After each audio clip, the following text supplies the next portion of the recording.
What's up, party people? I finished my first week of seminary. I'm reflecting on that. And one of the things that really popped out to me was that some theological concepts that I've learned over the past few years have already helped me kind of make sense of what I'm learning.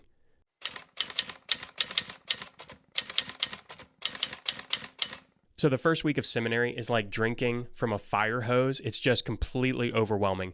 I am in 2 classes. So I go to Liberty University. So they do semester systems and they do 2 classes at a time. So you take 4 classes for the semester, but you take 2 at a time, which has been kind of helpful because I'm taking a research writing class and one over the New Testament. In a master's program, it's actually like I find it very helpful to be taking this writing class. But as I went into this, there's so much reading, and I was reading all these books and chapters, and it was getting a little bit confusing. But then it kind of hit me over the head that there are some theological concepts that I've learned that are helping me to make sense of what I'm learning in seminary and to not be so overwhelmed by everything.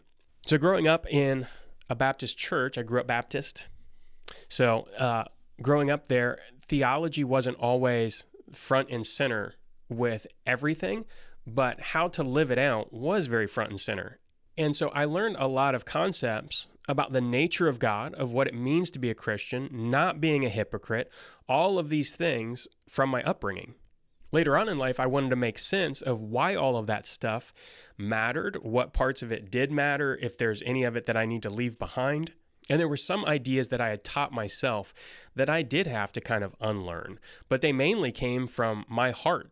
These ideas that I thought were true that I kept reiterating to myself that turned out not to be that true. And as I reflected on that, there were a few theological concepts that I really struggled with. And full disclosure, I am a Calvinist, but I'm not trying to push Calvinism in this video. What I'm trying to say is that any systematic theology like Calvinism is helpful for you forming your worldview and understanding why you believe what you believe.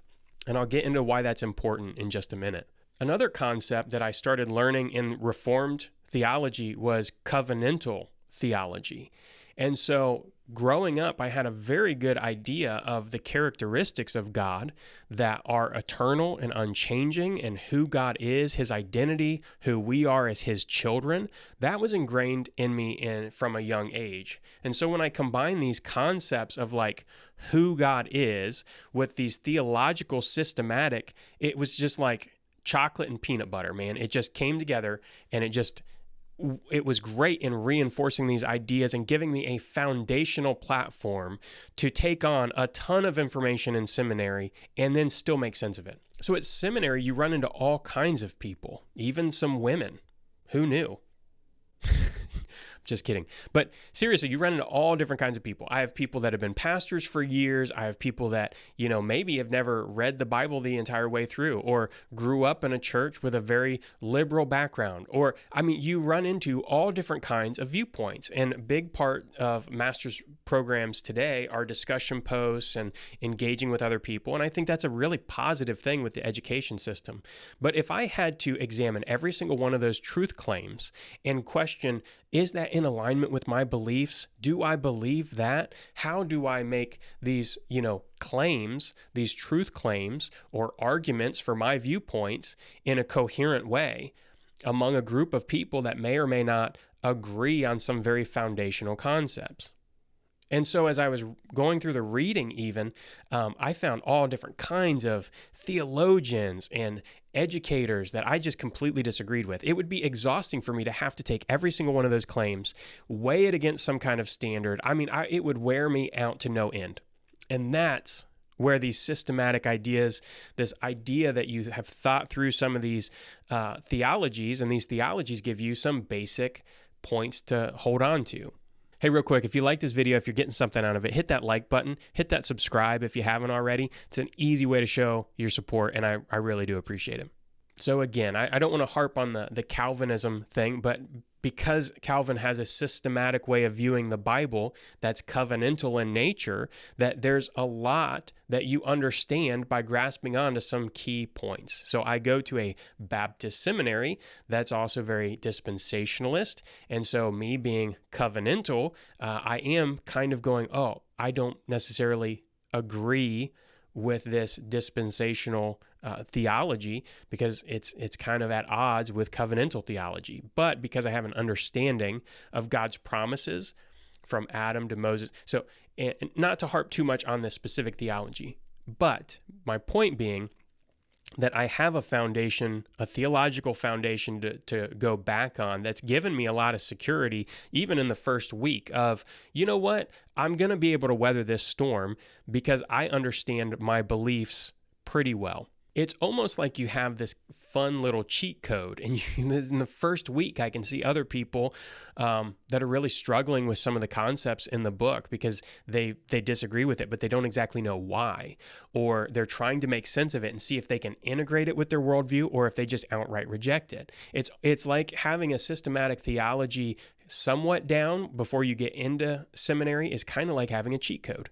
So that leads me like on the far side of the spectrum. So because of that, though, there are going to be times when I'm learning truths about the New Testament or Old Testament that I'm going to have to kind of keep an open mind about. I don't want to go into seminary thinking, I've got this all figured out. I know everything I need to know. I'm just looking for the kernels of truth in these books that I agree. That's not what I'm saying either. I do need to grow. I do need to grow in my understanding and my compassion and the way in which I interact with people who are Christians, but just don't believe the exact same things that I do. And that's actually one of the fun parts about seminary so far is in the discussion posts, like after we do our graded discussion posts, I actually made it a point to go back and respond to people who had open responses, and just to get some more interaction with other people that are trying to learn God's word as well.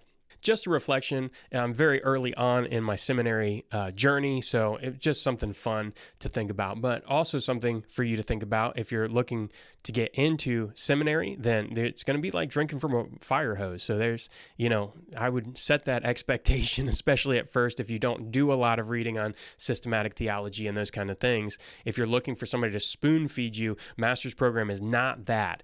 But I would encourage you to maybe, if you're looking to get into seminary, looking to start seminary, or even are in seminary, it might be worth it to take some time and evaluate, do I have the proper foundation here? And if by spending some time getting that foundation, will it help me long-term not have to wrestle with so many of these concepts? So I'd love to hear if you've been in seminary or looking forward to seminary, what your thoughts on that are. Did you feel like it was overwhelming? Are you scared that seminary is going to be overwhelming? I'd love your thoughts on that. So put those down below in the comments. I'd love to interact a little bit. Again, get a conversation started. I'm going to try to keep putting these videos out about seminary as I go through. These are a little bit rougher videos, so I apologize about that, but it's the easiest way for me with seminary and work and family and everything else. If I didn't do rough videos, I wouldn't put anything out, and partially it's to help me organize my thoughts. So selfishly, that's that. But hit that subscribe, and we'll keep hanging out. All right? Peace.